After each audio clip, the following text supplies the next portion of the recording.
Hello, je suis Louane, responsable marketing chez Enbro France, le leader européen du courtage en énergie pour les pros. Bienvenue sur le podcast J'ai osé. Nous partons chaque mois à la rencontre d'un nouveau fondateur pour découvrir les coulisses d'un monde qui fascine autant qu'il peut faire peur, l'entrepreneuriat. Tips, logiciels, outils, recrutement, digitalisation, franchise, ils partagent avec nous leurs expériences et vous aident à booster votre business. Alors, ne perdons pas une minute de plus et c'est parti. Bonne écoute.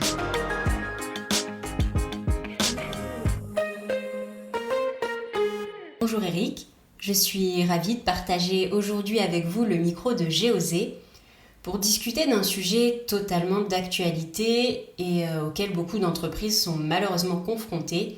Je veux parler du turnover et même du recrutement au sens large. Mais avant ça, je vous propose que nous démarrions par une petite présentation de votre entreprise, puisque vous êtes à la tête de Sorevo Environnement. Mais alors, expliquez-nous quelles sont les missions de la société. Je m'appelle Eric Delétoile, je dirige la société Sorevo Environnement depuis 1996. Nous avons commencé à Gennevilliers à 4 personnes. Aujourd'hui, nous sommes quasiment 40 et nous sommes sur un site à Bessancourt aussi, dans le Val d'Oise. Notre métier est le recyclage, à la fois le recyclage des ferrailles, des métaux, papier carton et des déchets industriels banaux. Du coup, ça veut dire qu'aujourd'hui, Sorevo Environnement, c'est 2 entités, 2 sites. Est-ce que les 2 ont la même expertise métier ? Les 2 sont complémentaires, font pas exactement la même chose. Il y en a un qui est plus dédié pour l'artisan qui vient nous voir et le deuxième pour les industriels qui font des gros volumes. Parfait, c'est très clair. Et du coup, une question titille ma curiosité. Comment vous êtes-vous retrouvé PDG de Sorevo Environnement ? Racontez-nous.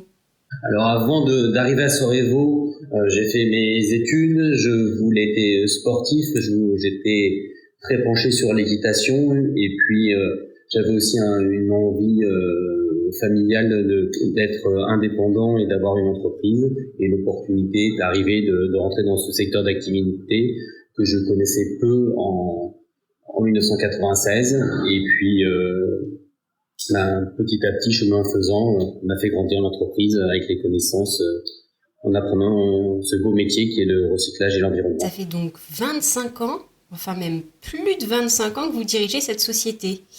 Est-ce que du coup, en 25 ans, l'entreprise elle a fortement évolué ? Est-ce qu'il y a eu des projets d'envergure que vous avez dû mener ? Oui, en 1996, ce n'était qu'un achat détail. On traitait à peu près 900 tonnes de matériaux par an.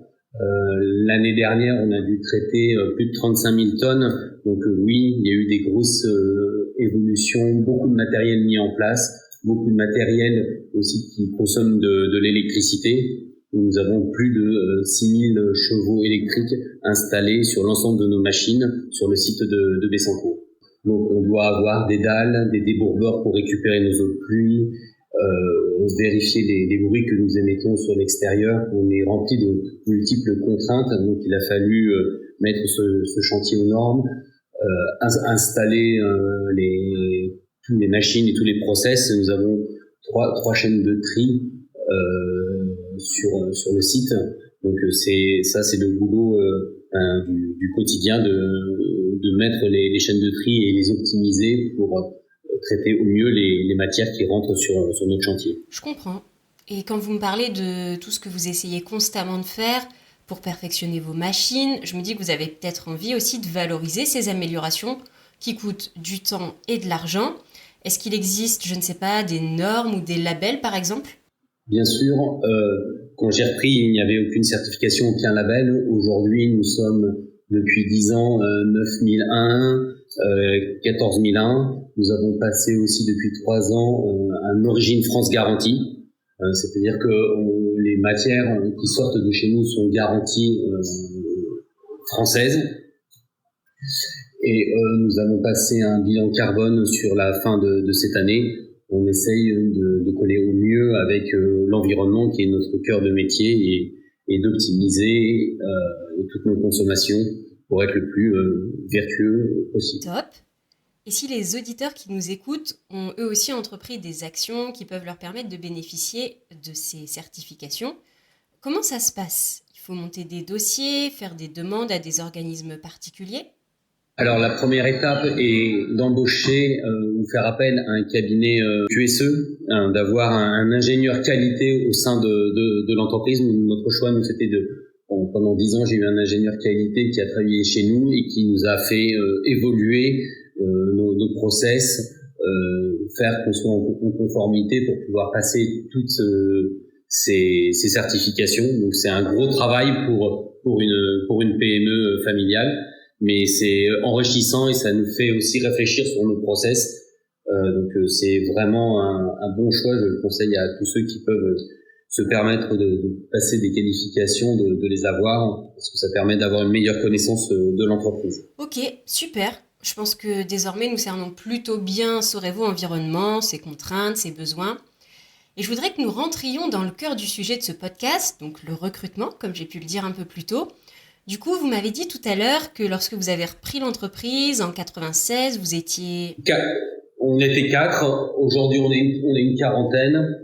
On recrute tous les ans 3-4 personnes, parce qu'il y a toujours des personnes qui nous quittent. Il y a des retraites, il y a des gens qui ont d'autres projets de vie. Donc, on a un turnover de 3-4 personnes, plus l'accroissement de notre besoin en collaborateurs. Donc nous recrutons en général 5 personnes par an, tous en CDI. Nous avons que des CDI et quasiment pas d'intérimaires. Et vous recrutez pour des types de métiers en particulier?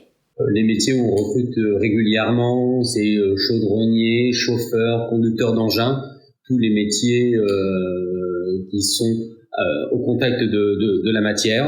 Et puis si les personnes n'ont pas les qualifications, nous les formons aussi en interne à avoir leur certificat professionnel, leur CACES, pour pouvoir conduire les engins. D'accord, vous êtes vraiment dans une approche qui est plus centrée sur le savoir-être que sur les diplômes, si je comprends bien. Quels sont vos critères de sélection, si je puis dire? On juge l'envie de travailler, aussi d'avoir quelqu'un de proximité, parce que je pense que c'est important de pas faire le tour de Paris pour venir travailler. Donc la proximité, l'envie de bien faire. Et puis à partir du moment où on a l'envie, on forme les personnes sur les métiers dont nous avons besoin au quotidien pour faire tourner l'entreprise. Et c'est tout à votre honneur de laisser leur chance à tous les candidats et de les aider à obtenir de nouvelles compétences du coup. D'ailleurs, c'est peut-être aussi ce type de process qui a attiré certains de vos collaborateurs et c'est peut-être ce qui fait qu'ils sont restés, qu'ils sont encore là aujourd'hui. Est-ce que certains de vos collaborateurs sont chez vous depuis longtemps? Bien sûr, je pense que nous avons 6 collaborateurs qui ont plus de 25 ans d'ancienneté au sein de l'entreprise.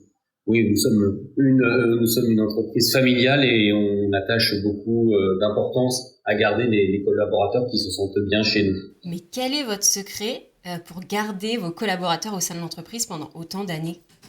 Je suis à l'écoute et puis ceux qui sont là depuis longtemps ont eu les opportunités. Pour certains sont arrivés sans diplôme et sont aujourd'hui cadres. Donc ils ont passé toutes les étapes et puis ceux qui sont là depuis longtemps ont eu les opportunités. Pour certains sont arrivés sans diplôme et sont aujourd'hui cadres. Donc ils ont passé toutes les étapes, conduire un chariot élévateur, conduire un camion, conduire une grue, avoir une chaîne de tri, être responsable et en étant encadrant des autres qui arrivent. Donc c'est à la fois bien pour eux parce qu'ils ne font pas toujours la même chose et très satisfaisant pour nous de garder les collaborateurs qui se sentent bien. C'est une sorte de grande famille. Est-ce que vous avez déjà été confronté à la pénurie de talent? Non, on n'a pas eu cette problématique. On a aussi la chance que les gens soient cooptés pas mal par les collaborateurs déjà en place qui nous disent tiens, j'ai telle personne qui, je pense que ça serait bien qu'il vienne nous rejoindre. Donc je recrute beaucoup par cooptation. C'est noté. Donc pour vous, la cooptation, c'est vraiment une très bonne solution qui vous permet de gagner du temps dans votre recrutement sans utiliser les leviers que tout le monde connaît, les leviers traditionnels comme Indeed ou Pôle emploi. Et d'ailleurs, dites-nous-en un peu plus du coup sur les collaborateurs de Sorevo. Alors, on est un métier qui est très masculin. Au sein de l'entreprise, aujourd'hui, nous avons 2 femmes, mais c'est vrai que c'est pas un métier qui les attire plus que ça. Elles sont en général dans les bureaux. On a beaucoup de diversité d'origine dans notre entreprise. Sur 40 collaborateurs, on doit avoir 12 nationalités différentes. Donc c'est super, mais quelquefois c'est un petit problème pour pouvoir communiquer avec les talkies. Mais c'est une richesse aussi d'avoir différentes communautés qui sont avec nous au sein de l'entreprise. Ok, donc vraiment des profils très variés. Et vous arrivez à attirer plutôt des jeunes avec, j'ai envie de dire, un regard neuf sur l'entreprise, ou des profils avec plus de bouteilles, plus d'expérience? On a vraiment toute la palette. On a le plus jeune doit avoir 25 ans, le plus vieux 60 ans, donc on a vraiment une pyramide d'âge étalée sur l'entreprise. C'est pour ça qu'on recrute en permanence, parce qu'il y en a toujours un qui part tous les 2-3 ans, donc mécaniquement on doit le remplacer. Yes, d'accord. Et j'aimerais bien aussi qu'on parle pendant quelques instants des sessions de recrutement. C'est une question qui revient aussi très souvent. Comment ça se passe chez Sorevo Environnement? Est-ce que vous êtes plutôt entretien physique, entretien en visio? Combien d'entretiens vous faites en général? On fait un entretien physique avec le chef d'exploitation. Si ça convient, la personne peut dès la semaine suivante venir travailler chez nous. C'est extrêmement rapide. On teste la personne pendant une semaine. S'il nous dit qu'il sait conduire un engin, on regarde ses cassettes, on le met dans la cour et on se rend très vite compte si la personne a les compétences ou pas.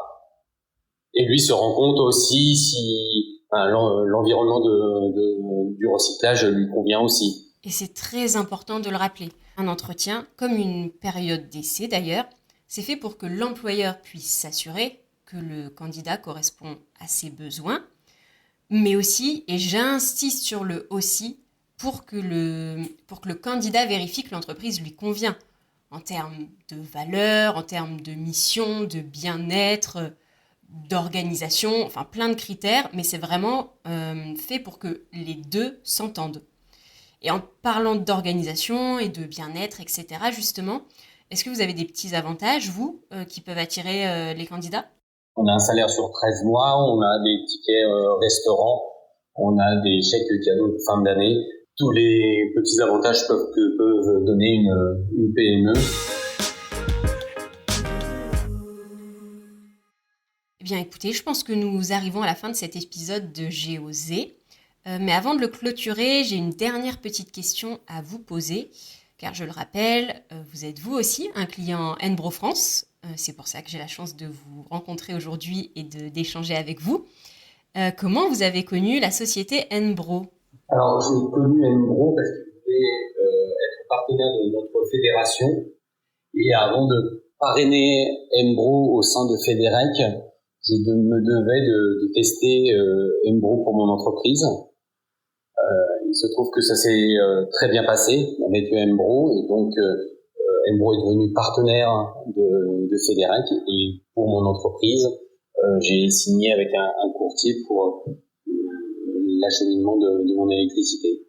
Par chance, on a fait ça juste post-Covid, donc par rapport au prix d'aujourd'hui, nous avons fait des très grosses économies et oui, c'est bien d'avoir un intermédiaire pour nous aider à gérer l'électricité, quelque chose qu'on ne gérons pas dans notre quotidien. Super, nous sommes ravis de voir que nos clients sont satisfaits de nos services et surtout que leur budget énergétique s'est allégé un peu grâce à nous.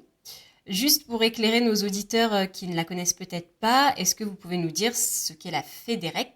Alors Fédérec, c'est la Fédération du recyclage.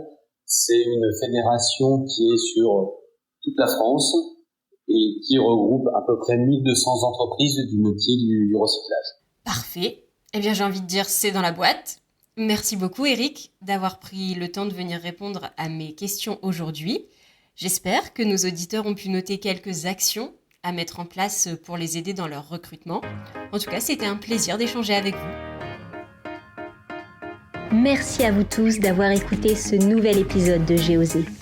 S'il vous a plu et que vous voulez être certain de ne pas manquer le prochain épisode, nous avons la solution.